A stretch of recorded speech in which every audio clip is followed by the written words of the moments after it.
Hypnos, the sacred architecture of night in the psyche of living beings. The journey to understand the primordial essence of sleep begins with the name itself, Hypnos. Etymologically, it is rooted in the ancient Greek upnos, hypnos, which means simply and profoundly, sleep.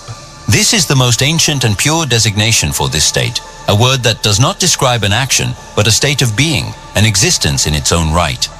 Hypnos is not the act of sleeping.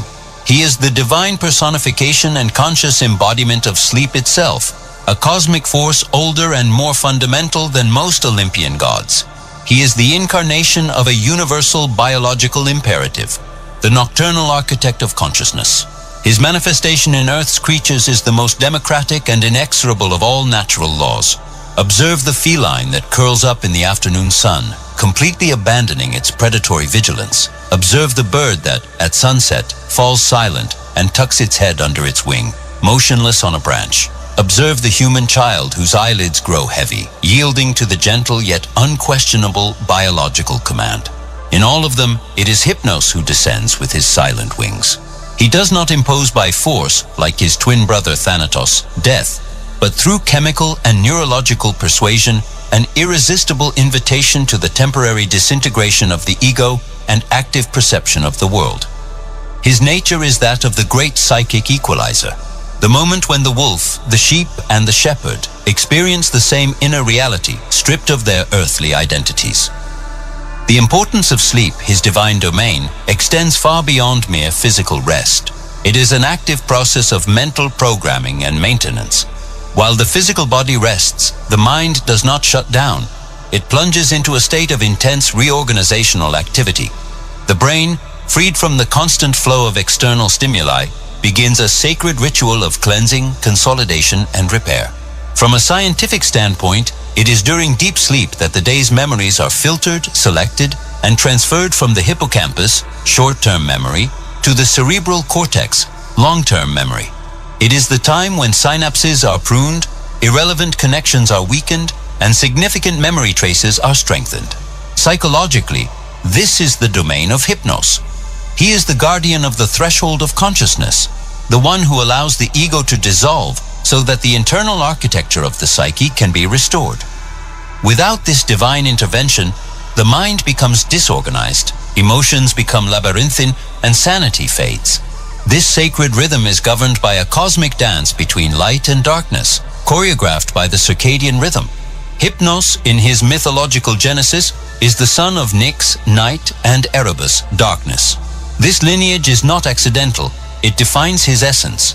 Darkness is his realm, the primordial stimulus for his manifestation. Light, especially the blue spectrum of sunlight, inhibits the production of melatonin, the chemical messenger of Hypnos in the brain. At dusk, the darkness of his mother Nyx settles in, and the pineal gland is unleashed, secreting melatonin into the bloodstream. This hormone is the very essence of Hypnos, flowing through the veins of all living beings, a subtle potion that switches off the state of alertness and prepares the organism for surrender. Philosophically, this relationship illustrates the universal principle of duality and balance. Chaos, the unconscious night, and order, the conscious day, are interdependent.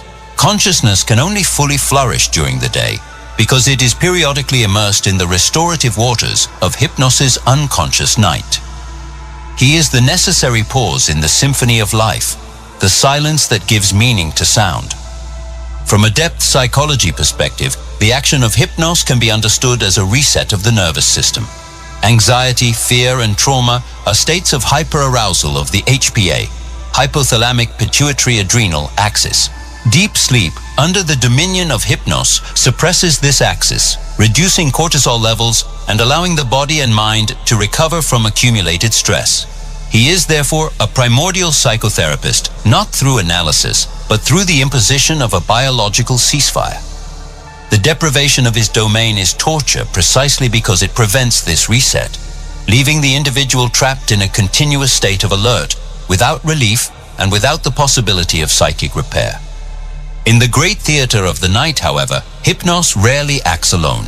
He is the sovereign, the state, the condition, but it is within his kingdom that other, more specific deities operate, and the most important of them, his most famous son, is the one who gives form and narrative to the potential chaos of the unconscious. Hypnos creates the dark and silent stage, but it is another god who projects the dreams onto the canvas of the sleeping mind. And it is precisely about this fascinating and intricate relationship between the god of sleep, Hypnos, and his skillful son, the god of dreams, Morpheus, that we will delve into in detail in our next video. We will explore how the condition established by the father is populated by the illusions of the son, and how this divine dynamic shapes not only our nights, but the very substance of our inner reality and creativity. Until then.